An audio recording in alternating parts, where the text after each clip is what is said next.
આપણી સાથે રાજકોટથી વરિષ્ઠ પત્રકાર જગદીશ મહેતા જોડાયા છે. અને સર 24 લોકોના મૃત્યુ થઈ જાય પછી એ જ બધું રિપીટ મોડમાં તક્ષશિલામાં જે હતું, મોરબીમાં જે હતું, વડોદરામાં જે હતું, અમદાવાદમાં જે હતું, એ શું કરી લેશું? બેન, કદાચ મારો અવાજ બેસી ગયો છે આ બધી ટીવી ચેનલમાં, એટલે માફ કરજો, પણ આપને કહું, તંત્ર એટલું નઘરોળ અને નઠારું થઈ ગયું છે કે એને ખબર છે કે ગમે તેવી કરુણાંતિકા સર્જાય તો પણ અમારો વાળ વાંકો થાય તેમ નથી. ડિસેમ્બરમાં અહીંયા જ્યારે કોરોના હતું તો રાજકોટમાં એક હોસ્પિટલમાં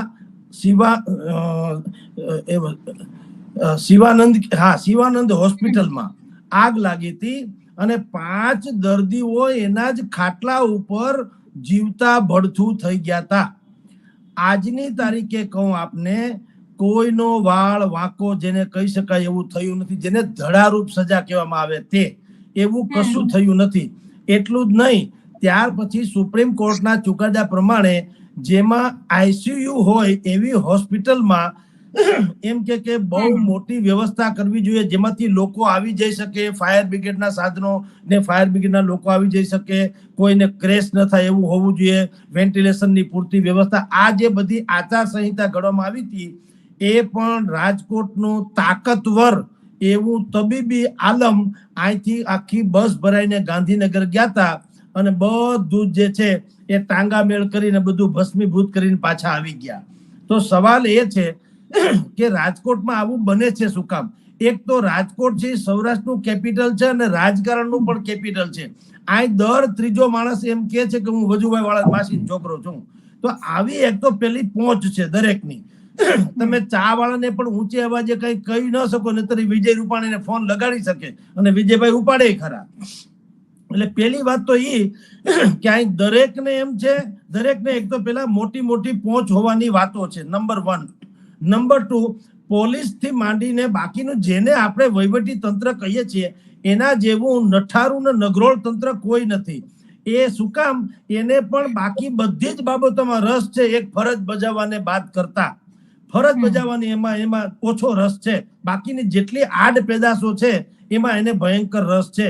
આપની જાણ ખાતર અહીંયા રામભાઈ મોકરિયા રહે છે, મારુતિ કુરિયરના માલિક. એની સોસાયટીમાં એક બંગલો છે, એ રામભાઈના બંગલા કરતા પણ ભયંકર સારો છે. તો એક વખત આશ્ચર્ય સાથે મેં પૂછ્યું કે આ કયા ઉદ્યોગપતિનો બંગલો છે? એને કીધું તો કે આ ક્રાઇમ બ્રાન્ચના કોન્સ્ટેબલનો છે.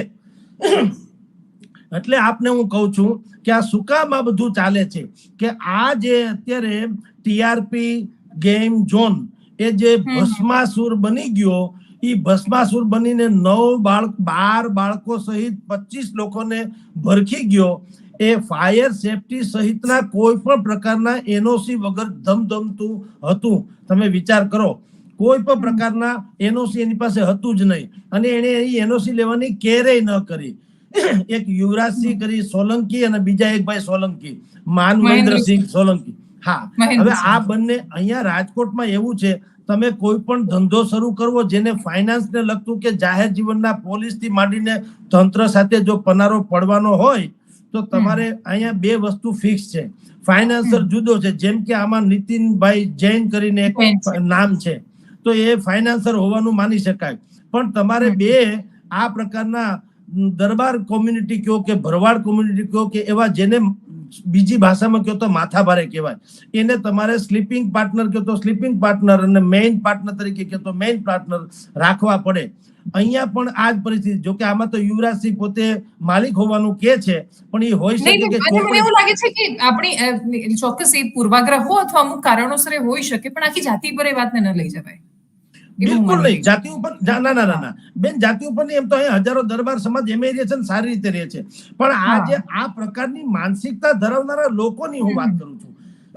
એ લોકો આવું કરે છે, જેને કારણે શું થાય છે, જુઓ, ફાયર એનઓસી વગર ચાલતું હોય તો તંત્ર આખું જે છે એક મૂંગું, બહેરું કે આંધળું કે એવું તો બોગસ તો હોઈ શકે નહીં. બધાને બધી ખબર છે, ખુલ્લી આંખે જુએ છે. પરંતુ મેં આપને પહેલા કીધું કે દર ત્રીજા માણસને ખબર છે કે હું વજુભાઈ વાળા માસીનો છોકરો છું.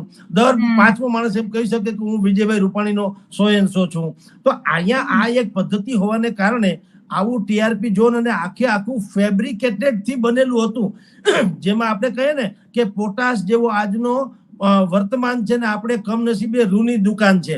એક તો 43 ડિગ્રી જેવું તાપમાન છે અત્યારે, અને એમાંય પાછું ફેબ્રિકેશન થી બનાવેલું આખું આ માછડો હતો, અને એમાં જૂના ટાયર જે 4 વ્હીલના હોય તે એને અલગ અલગ પ્રકારના કલર કરીને એલિવેશન માટે મૂકેલા. તમે જુઓ, આપણે ટીવી સ્ક્રીનમાં જોઈ શકીએ છીએ કે આ આગ જે છે એટલી હદે વિકરાળ થઈને લાગેલી, જે રીતે આરબ અમીરાતમાં ઓઇલ ને પેટ્રોલના કુવામાં લાગે, અને એ ઠરતી નહોતી. શું કામ? કારણ કે એલિવેશન માટે જે ટાયરના ઉપયોગ કરવામાં આવ્યો હતો, આગ એને પણ ભરખી ગઈ ને એ કોઈથી ઠરી નહીં. એને કારણે ચારે કોરથી એક તો લોખંડનો માચડો, એમાં પાછું ફેબ્રિકેશન કરેલું, એમાં પાછા ટાયર, આ બધું સળગવાનું કારણ બહાર નથી આવ્યું, પણ જે સળગ્યું એ બધું ભસ્માસુર જેવું થઈ ગયું. કોઈ માણસ બહાર ન નીકળી શક્યું. આજે શનિવારે વીકેન્ડ જેવી વાત હતી ને વેકેશનનો પીરિયડ છે, એટલે રાજકોટમાં દર ખુલ્લા પાર્ટી પ્લોટમાં દર ખૂણે ખાતરે આવા બધા લોક મેળાઓ કમર્શિયલ ધોરણે ચાલુ થઈ ગયા છે. કમર્શિયલ ધોરણે એમાં એન્ટ્રી ફી હોય છે અને બાકીની અલગ અલગ રાઇડ્સની અલગ અલગ ફી હોય છે. પણ હરામ બરોબર જો કોઈએ ફાયર સેફટી થી માંડી ને ફર્સ્ટ એડ જેવી જેને વાત કરવામાં આવે એવી કોઈ વ્યવસ્થા કોઈએ રાખી હોય તો, હવે ખેર ધંધાદારી માણસો તો ન રાખે, પણ તંત્ર જે આપણા પગાર ઉપર નિર્ભર છે, એ તંત્ર જેની આ ફરજ છે, કોર્પોરેશન થી માંડીને ફાયર સેફટીના બધા લાગતા વળગતા તંત્રવાહકો સુધી, એ શું કામ સરપ્રાઇઝલી અને નિયમિતપણે ચેકિંગ શું કામ નથી કરતા? બેન, આપને કહું, રાજકોટમાં 450 જેવી હાઈરાઇઝ બિલ્ડિંગો એવી છે જેમાં ફાયર સેફટીના કેવળ દેખાડા કરવા ખાતર જ બધા ઓલા ઇન્સ્ટ્રુમેન્ટ ચોટાડેલા છે. એનો ઉપયોગ કેમ કરવો એ કોઈને આવડતું નથી. એટલે આ તો ભગવાન બચાવે છે, બાકી આગ લાગે તો કોઈથી કાંઈ થાય એમ નથી, સળગી મરવા સિવાય. એટલે આ અંધાધૂંધીની પરાકાષ્ઠા છે ને માનવ સર્જિત હોનારત છે. બેન, આમાં મારો એક છેલ્લો પ્રશ્ન છે જગદીશભાઈ તમને, કેમ કે મારી પાસે ફોટો છે અને જેમાં આ ઉદ્ઘાટન થયું આનું, ત્યારે ત્યાંના કલેક્ટર અને મ્યુનિસિપલ કમિશનર, ડીસીપી ઝોન 1 અને એસપી બધા લોકો એમાં હાજર છે જ્યારે આની આ શરૂઆત કરવામાં આવી ત્યારે. અને એ ખબર જ હોય એમને કે એમણે એનઓસી નથી આપી, એમને ખબર જ હોય કે ફાયર એક્સટિંગ્વિશર લગાવેલા નથી, એમને ખબર જ હોય કે પતરાનું બનેલું છે, એમને ખબર જ છે કે ટાયરના એલિવેશન છે, અને તોય એ લોકો ઉદ્ઘાટનમાં જાય છે. મતલબ એમને ખબર છે કે એમનો કોઈ વાળે વાંકો નથી કરી શકવાનું, ભલે 24 બાળકો કોઈના મરે. બિલકુલ બેન, મેં શરૂઆતમાં એ જ તો વાત કરી કે રાજકોટમાં હું આ બધી જગ્યાએ આમ જુઓ તો અત્યારે આખા ગુજરાતમાં બેન સરકાર જે છે ને આ યુનિફોર્મ ધારી લોકોની સરકાર છે, અધિકારીઓની સરકાર છે. આપણે જેને સરકાર કરીએ છીએ એ તો બધા ઢીંગલા પોત્યા છે, એનું કોઈનું પાવલું આવતું નથી, કોઈનામાં કઈ સૂજે નથી, અને આ બધા અધિકારીઓ બધાને ફાવે તેમ કરી રહ્યા છે. આપે જેનું વર્ણન કર્યું, આ બધા જ હાઈ લેવલના કલેક્ટરથી માંડીને એ લોકો જો ઉદ્ઘાટનમાં હોય તો એને પહેલા તો આ લૂપ હોલ્સ ચલાવવા કેમ દીધો? એટલે અને બીજું એ બધું તો ખેર વારંવાર થાય છે, પરંતુ તમે વિચાર કરો, આજે પણ એ ગેમ ઝોનના જે તથાકથિત માલિકો છે, યુવરાજસિંહ હોય કે ફલાણાભાઈ જૈન હોય, એની સામે ગુનો નોંધ્યો. આ ઉદ્ઘાટકો છે એની પણ લાપરવાહી નહીં તંત્રવાહકોની, એની સામે શું કામ ગુનો નથી નોંધવામાં આવતો? નંબર 1. બીજું નંબર, આ ગુનો જે બધી કાગળની લેપાપોતી છે. જો આ લોકો બધા આટલી કોઈ પણ પ્રકારની સલામતીની વ્યવસ્થા વગર આટલા ખાનખાના અધિકારીઓને પોતાના ઉદ્ઘાટનમાં હાજર રખાવી શકતા હોય તો આ કહેવાતા ગુનાનું આવે શું? એનું રૂવાડું ફરકે એમ નથી. કાગળ ઉપર બધું થશે, બાકી એનું કશું જ થાય એમ નથી. મને તો એમ થાય કે આ બધી સજા આવું જો ભવિષ્યમાં આપણે ખરખરો ન કરવો હોય તો ધડારૂપ સજા, એટલે કે પટ્ટા ઉતારી લો, ડિસમિસ, સસ્પેન્ડ નહીં. સસ્પેન્ડ તો હરામનો પગાર કે પાછા 6 મહિને પાછા આવી જાય. સસ્પેન્શન છે એ કોઈ જાતની સજા નથી. ડિસમિસ બાકાયદા થવો જોઈએ. માણસ ક્યારે આ ક્ષેત્રમાં ફરી આવવો ન જોઈએ, તો કઈક ધડો થાય. અન્યથા આપણે આજે આની ડિબેટ કરીશું, ભગવાન ન કરે ને કાલાવાર આવું બીજે ક્યાંય થાય, અન્યથા આપણે એની ડિબેટની ચર્ચા કરીશું. બેન, જો કે દરેક વખતે આપણે એવી આશા રાખીએ છીએ કે કંઈ ના થાય ને તો એ થાય છે. થેન્ક યુ સો મચ જગદીશભાઈ, તમે અમારી સાથે જોડાયા. અને રાજકોટથી છે એટલા માટે એમને રાજકોટનો બહુ વિસ્તારપૂર્વક વાસ્તવિક રિપોર્ટ આપ્યો છે. હકીકત એ છે કે એક બહુ જ મોટા બિલ્ડરની સાથે સંકળાયેલા છે આ લોકો. એ બિલ્ડર એક નેતા સાથે સંકળાયેલો છે, અને તોય આશંકાઓના નામ પર કે સાબિતીના જોર વગર તમે કહી નથી શકતા. નહીં તો તમારા નામ પર કોર્ટનો ફરફરિયો આવે છે કે આટલા કરોડ રૂપિયાનો તમારા પર માનહાનિનો દાવો છે, અને તમે બધું જાણતા હોવા છતાં સાલું કશું ક્યારે પ્રૂવ નથી કરી શકતા.